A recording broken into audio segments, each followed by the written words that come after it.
Hi guys, today we're starting chapter 2 of the Jungle Book, Kaa's Hunting. Now we go back to the days when Baloo, the old brown bear, was teaching Mowgli the law of the jungle. As a man cub, Mowgli had much to learn, for it was Baloo's goal that he be safe from all creatures in all parts of the jungle. Sometimes Bagheera, the Black Panther, would creep through the jungle and listen from a tree branch to the lesson of the day to see how Mowgli was getting along. And so it was today. For the most part, Mowgli was a wonderful student, and Baloo was pleased to be his teacher. Mowgli could climb almost as well as he could swim, and swim almost as well as he could run. Baloo taught him the wood and the water laws, such as how to tell a rotten branch from a sturdy one, how to speak nicely to the wild bees when he came upon a hive, what to say to Mang the bat when he disturbed him at midday, and how to warn the water snakes in the river pools before he splashed down among them. Baloo also taught the boy the stranger's hunting call, which Mowgli was used to whenever he needed to hunt outside his own territory. Mowgli listened to all that Baloo told him, but sometimes it seemed to him that there was just too much to learn, and that Baloo was too stern a teacher. He grew tired of repeating the same laws over and over, and so on this day, when Baloo got angry with him, Mowgli ran off altogether. Baloo sighed and spoke to Bagheera. A man cub is a man cub, and he must learn all the laws of the jungle, not just the parts of the wolf cubs. But he is so small, said the panther, who would have spoiled Mowgli. How can his little head hold all the laws you want to put in it? Nothing in the jungle is too small to be killed, Baloo said earnestly. It is better that he be scolded by me than harmed by another because he does not know the law. I have been teaching him the master words, and if he will only remember them, he will be safe from the birds and the snakes and all that hunt on 4 feet. Bagheera stretched out a paw and admired his blue steel claws. I am far more likely to be in a position to give help than to ask for it, he said smugly. But just out of curiosity, what are these master words? Let us call Mowgli and have him say them, replied Baloo. Come, little brother, Bagheera called aloud. There was a rustle above them, and a sullen Mowgli slid down the tree trunk. I come for Bagheera, not for thee, old Baloo, the boy said with a frown. It is all the same to me, Baloo said, though he was actually quite hurt, for he loved the boy a great deal. Tell Bagheera the master words I taught you today. Master words for which people? Mowgli asked, showing off. The jungle has many tongues, and I know them all. For the hunting people, Baloo said. We be of one blood, you and I, said Mowgli with a perfect bear accent. Well done, Baloo said. Now for the birds. Mowgli spoke the same master words in bird tongue, ending with the kite's whistle. And the snake people, instructed Bagheera. Mowgli answered with a long hiss, then jumped onto Bagheera's back and drummed his heels on the panther's shiny blue-black coat. There, Baloo said proudly, patting his big stomach. He is quite safe now because not beast, bird, nor snake will harm him. No one is to be feared. Except his own tribe, Bagheera said under his breath. And so I shall have a tribe of my own, Mowgli said excitedly, and lead them through the branches all the day long. What is this silliness? Bagheera asked. We shall throw branches and dirt at Baloo, Mowgli went on. The monkeys have promised me this. Woof! Baloo's giant paw swooped Mowgli off the panther's back. Mowgli, said Baloo angrily, you have been talking with the Banderlog, the monkey people who have no law? This is great shame. Mowgli stole a look at Bagheera, whose eyes were hard as jade. They were kind to me when Baloo was too stern, Mowgli replied with a sniffle. They came down from the trees and they had pity on me when no one else cared. They gave me nuts and good things to eat and carried me to the treetops. They told me I am their blood brother and should be their leader someday. They lie, said Bagheera. They have no leader.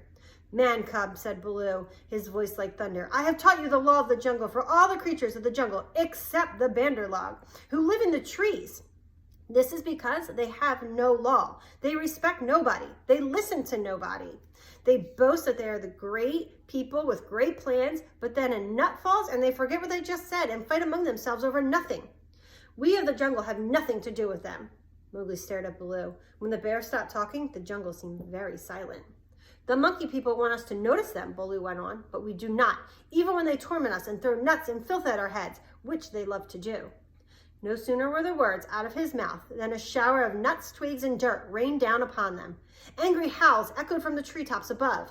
Baloo and Bagheera led Mowgli away, but the monkey people followed. They were very pleased with themselves, for Baloo, Bagheera, and Mowgli had noticed them.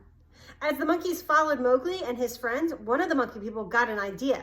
He realized that if Mowgli were in their tribe, he could teach them all sorts of useful things, like how to build huts to protect them from the wind.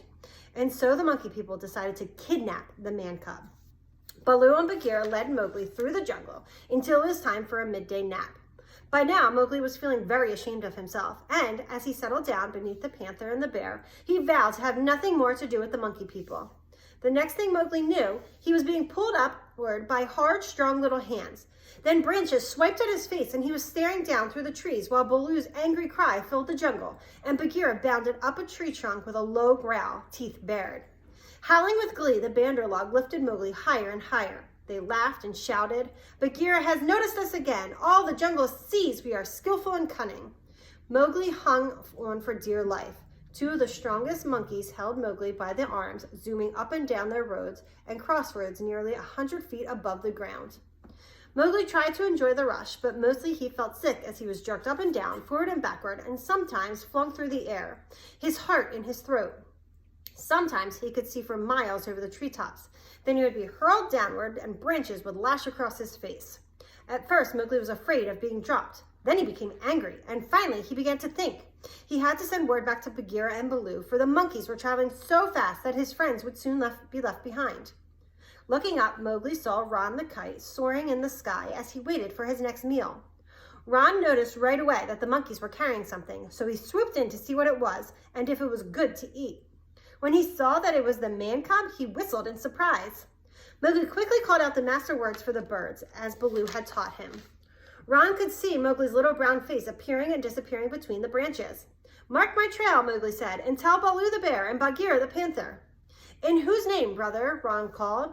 The kite had heard of Mowgli, but had never actually met him. "Mowgli, the man cub!" Mowgli shrieked as he was swung through the air.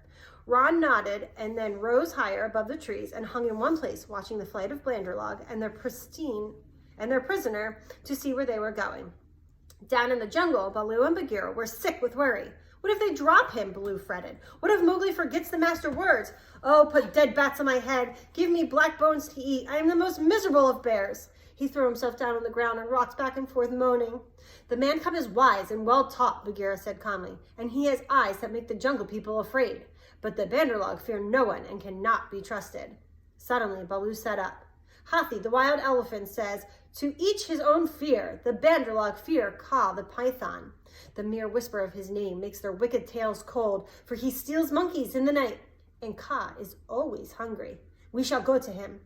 Baloo and Bagheera found Kaa stretched out on a warm rock in the afternoon sun. The giant snake was admiring his new skin, for he had been in seclusion for the past 10 days while shedding his old one. Darting his blunt-nosed head along the ground, he twisted and coiled and knotted the 30 feet of his body. Kaa was not a poisonous snake, but he had the power to hypnotize, and his hug was deadly. Each time he licked his lips, he thought of his next meal. So Bagheera and Baloo have decided to go find Kaa the python to try and go after the monkeys to save Mowgli. So we'll find out tomorrow if Kaa gets to the monkeys before they drop Mowgli.